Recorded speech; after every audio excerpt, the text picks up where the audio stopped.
చరిత్ర చెరిపేస్తే చెరగదు అంటూ మెడికల్ కాలేజీల ప్రారంభాలపై మాజీ మంత్రి విడుదల రజనీ ఆగ్రహం వ్యక్తం చేశారు. సరిగ్గా 2 సంవత్సరాల క్రితం వైసీపీ హయాంలో విజయనగరం, రాజమండ్రి, ఏలూరు, మచిలీపట్నం, నంద్యాలలో 5 ప్రభుత్వ మెడికల్ కళాశాలలు ప్రారంభమైన మహత్తర ఘట్టం అంటూ గుర్తు చేశామని, ఇవి కేవలం కాలేజీలు కాదు, ప్రజల ఆరోగ్య భవిష్యత్తు కోసం మాజీ సీఎం జగన్ చారిత్రక నిర్ణయం వైసీపీ ముద్ర అని విడుదల రజనీ అన్నారు.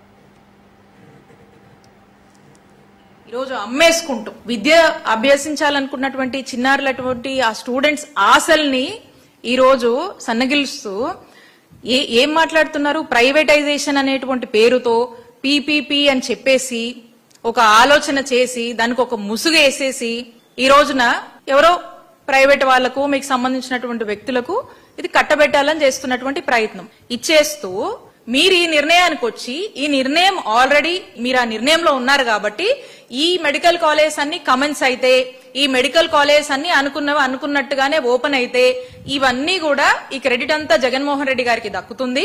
దీనివల్ల కూటమి ప్రభుత్వానికి ఎంత కూడా ఆ గుర్తింపు ఉండదు కాబట్టి ఈ పేరు జగన్మోహన్ రెడ్డి గారికి వస్తుంది కాబట్టి ఇది ప్రజల్లోంచి ఈ పేరుని చెరిపేయాలి.